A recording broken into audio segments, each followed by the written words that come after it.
the ZevTech OZ9C Hypercomp X Grip. Quite a mouthful of a name for one heck of a gun. Got a rather unique opportunity to give you guys a tabletop look at this, and that's what's coming up next on GBGuns. I have this gun in for a magazine article, so as a result, of course, you guys won't get the full juice details in these videos. That all goes into the article. When the article publishes, I will post a link of where you can find a copy of that issue, but I'm excited to have one of these in hand because, well, you don't see many of them around. They are not inexpensive. This one retails for $18.99. So I will, however, give it sort of the standard tabletop overview, which is what we're going to do here. If you're new to the channel, welcome. Check along the bottom, the red line scrolly bar thing.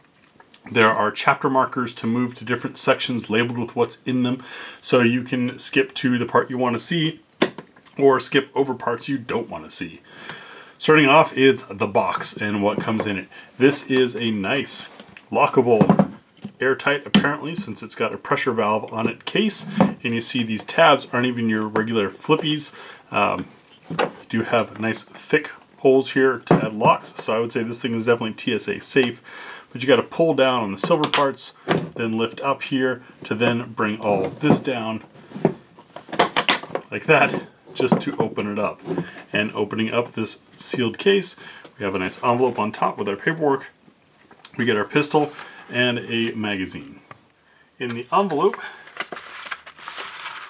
is quite a pile of stuff, and now knowing that this was sent for a magazine article, there are some things in here that may or may not be included with the regular purchase. I'm not sure.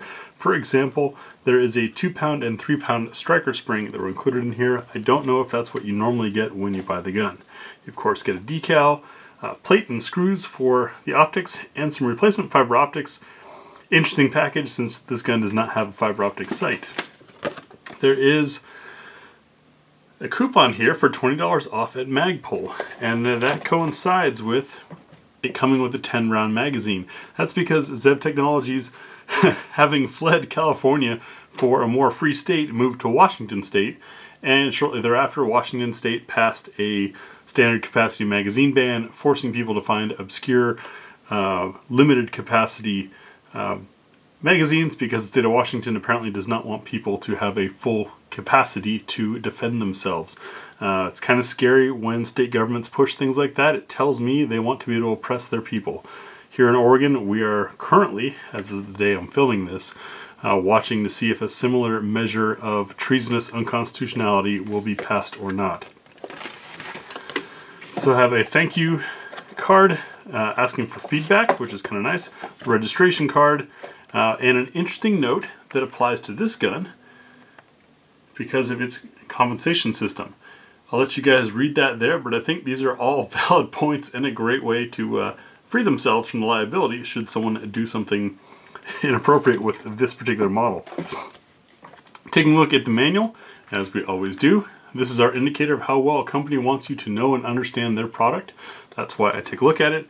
I also look for things such as, is plus P ammunition okay? Things like that. I did not see anything about ammunition in here. I did find some interesting notes about their barrels and how precisely they're machined, and that they use 416R steel, which is what a lot of high-end rifle barrels use, things like that. And I can say from my own tests, when I put a Zev barrel into a SIG 365XL, that I had higher velocity and better accuracy than I did 2 other barrels out of the same gun with the same ammunition. Also some bits explaining the Zev trigger, and it does show you the field stripping, including removing the chassis, because this is a modular gun system where the firearm itself is a bit of a chassis. I did not see anything in particular about the optics cut. And for those wanting specs, I believe these specs are for the full size, not the compact, which is what I have here. But there, you've got those. Now I'll get the paperwork out of the way and take a look at the gun. Get into basic fit and features. We'll of course check for clear, and right away you see one of the things that I think is so cool about this gun. You can see we're clear there. That's right, you saw how that slide fits around the barrel which has 4 decently sized ports on top of it. This is why there was that warning card in there. And I tell you what, I've shot a couple of compensated guns. None of them shot as flatly as this did. In fact, if you're on our Instagram, there's a photo there Miss Tia got of me shooting this gun at our publisher's event. And I had 2 pieces of brass, maybe 6 inches from the gun, and the gun was already flat again for shot 3, which was about to happen. I was really letting it fly on the trigger. Just wanted to see how much control there was. And to have a level gun with 2 pieces of brass that have just barely left the gun tells you that the thing cycled quick and smooth. Super impressive. I'm going to use the included Magpul PMag 10 rounder to look at magazine ejection or release. We definitely have some kick there. If the slide is locked to the rear, release. So it is relying somewhat on the spring pressure there to kick the thing out. But for a polymer mag and of, well, of course all Glock pattern magazines, or most of them anyways, have a polymer of some sort or the other, but they don't always slide out so well, in particular the PMags, which fall out nicely from this OZ9.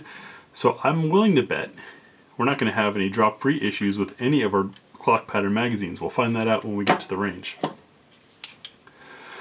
Alright, we are clear and dropped, and zoom you in, you'll see part of what is different about this thing. See that line differentiating here? This is metal, as is that. And both of them are one piece that goes all the way to the back of the gun. We'll see that when we field strip it, but that's part of what makes this modular, and you'll see the serial number is here, not on the grip, because the grip is interchangeable and can be changed. This is a full-size grip. They have compact grips with different shapes and colors and things that lets you swap this gun out fairly easily. It's pretty cool. So coming up front, we can see we've got a nice target crown there. The edge of the barrel is forward of the rifling, and a little cut back there to help protect the rifling should the gun ever be dropped on the front. And our side-to-side play is minimal, as is our vertical play, probably because of that long chassis setup in there. Along the bottom here we have 3 different rail slots, and it has been, there's a bit of that recess there cut out to further reduce weight. This does feel heavier in the hand than your standard 4-inch 17 rounder, if you will, since it's kind of a mullet gun, if you will, of a Glock 19 barrel length and a Glock 17 grip size. But for appendix carry folk, where barrel length is harder to deal with than grip length, makes for a nice size. We have no texturing on the front of the trigger guard here. We do have a little bit of an undercut hook there. That helps get the support hand up higher. You can see it's thinner right through here and has a bit of a ledge. Nice and smooth contour there. Glock knuckle is not going to be happening on this. Feels nice. Good prominent magazine release that, as you can see, kind of follows flush with the line here. So it's not necessarily sticking out, but it is easy to hit as the rest of the grip is contouring away from there. Speaking of grip contour, something I noticed on first time I picked this up, and if the lighting will catch it, is we have this depression here on both sides. And what I found that did was it gave my knuckles a place to go on this side, and over here is a very comfortable spot to not only rest but even apply traction with my thumb for a one-handed firing grip. If I'm doing two-hand, that same depression fits the meat of the palm of the support hand, while the thumb lines up on this traction spot, and the traction spot on the other side works as a nice memory point. So excellent design there for being able to grab on. You can see we have a single finger groove and some slight texture. This definitely grabs the hand, but it's not rough enough that I don't think it's going to work or double as a pet egg or exfoliator if you need to. We do have a magazine well that flares nicely and flows straight into the internal mag well of the polymer. That also applies for a leverage point. As the gun tries to pivot upward on recoil, it's applying pressure against my pinky, which helps keep the gun level. And this is all, I mean, I've shot this before, not this particular gun, but this model, and experienced all of these things. I'm not just giving you salesman stuff. We've got a flat back. The grip angle, I can't tell you if it's 1911 or Glock because I've handled and shot so many different guns that my wrist is kind of learned them both. When we get out to the range video, you'll definitely see it there because Miss Tia will pick up on it real quick as she shoots it. Rear slide to frame fit is very tight, tighter than most that I've shot. And you can see that we have subdued, blacked out sights that have serrations on them to prevent any glare. So it's a black on black sight picture. Not particularly my favorite, but that's what's on here. Also notice that because of this barrel setup, this front sight comes in through the front. I don't know if that's a unique cut and you have to use ZEV sights or not. That's something I'll be researching for the article. Coming around the right side of the gun, no controls over here. This is sort of the an older generation styling, if you will, on that matter. But that doesn't mean lefties can't use it. Heck, I'm left-handed, and you will see me shoot this right-handed in the Shooting Impressions video. Serrations have a good edge to them. They're not the deepest looking, but they have a sharp enough edge that they're really grabbing onto skin. You can also see that we're optics ready up here with the cutout, and there is a slight window in the barrel hood for seeing if there's brass in there, but the extractor will also pop out like on the Glock to let you know if there's a round in the chamber. Next we'll field strip this and take a look inside the gun. Your basic field strip of the OZ9C Hypercomp X Grip is going to be just like many other guns. We're going to check for clear and then release the striker, and we'll talk about the trigger later on. Then squeezing here is the way I like to do it to ease back about 1/8 of an inch or so. Pull down on these takedown tabs on both sides of the gun, and the slide comes forward and off. Got some red grease in here that looks a little bit like the Sotar sauce. If you guys ever watched School of the American Rifle, quite an in-depth AR study on design and what causes failures and whatnot. Pretty interesting. Captured recoil spring on a steel rod. We'll unlock our barrel by tapping down and working it out. Isn't that a cool, funky looking barrel? Quite a bit different. Looking inside our slide, everything looks very Gen 3 Glock 19-ish, which of course is the inspiration for a lot of this. And as we look in our frame,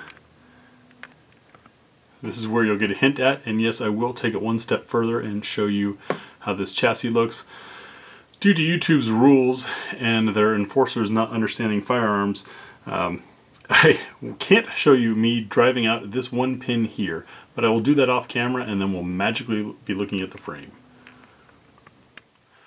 So the grip module now free, you can see this is all that it is, and that little metal dinghy right there is a spring that applies pressure to the center of this pin. That's what helps keep everything locked in and keeps that pin from sliding in and out. And this is the actual serialized part.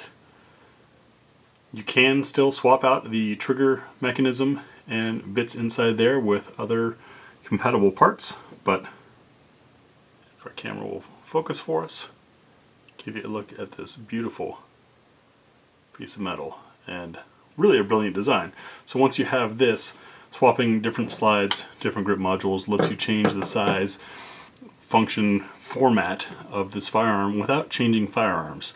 So going back to that whole deal about states that don't recognize the Bill of Rights, that's a pretty handy thing to have, because once you've got this, you can have your compact, your full size, or any mix in between very easily thanks to ZEV's design.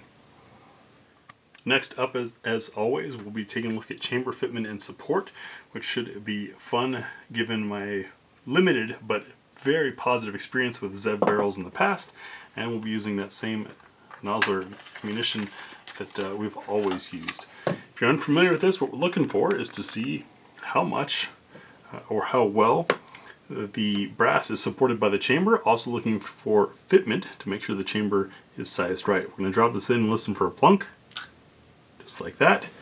And what we like to see is that first time it fits all the way down into there, and it can turn, ooh, that is tight, somewhat freely. The manual does warn that it is a very, very matched chamber. That should make the What's for Dinner test interesting when we get to it. As soon as the camera focuses in here, there we go. You can see if we're going to have that Glock smile or not. Looks like we won't. This looks like a fully supported chamber, which is excellent. If you're unfamiliar with why you would want that, well, first, I personally believe that if the brass is properly supported, you're going to have a more complete, more uniform combustion for better velocity. That is, without the brass swelling out on any one side. Additionally, should you have a failure of the casing of any sort, that it would help keep the forces heading down the barrel out the end and not back into your hand. So it's a safety as well as just longevity of your firearm deal.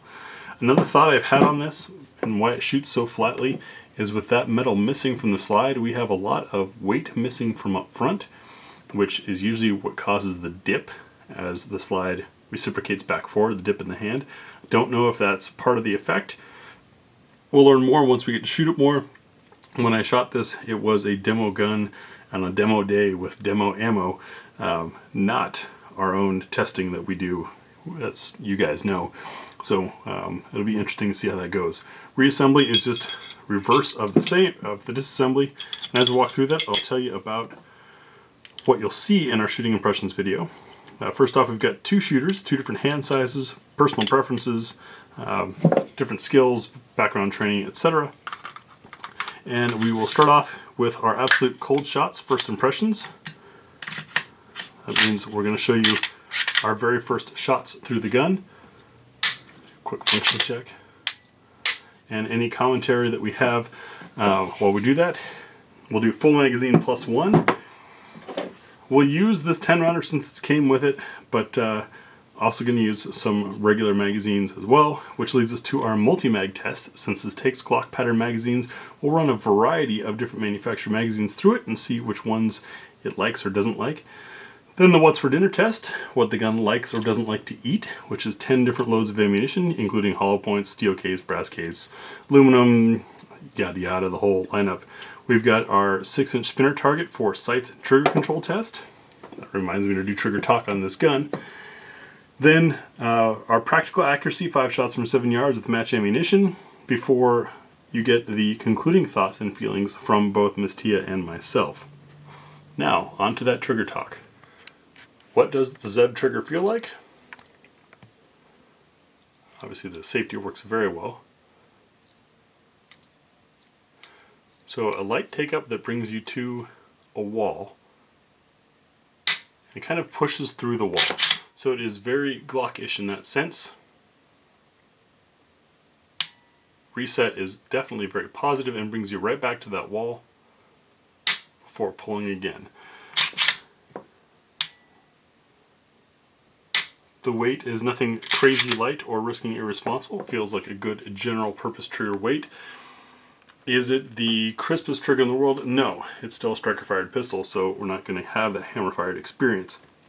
But yeah, seems decent. We'll see how it does on the range.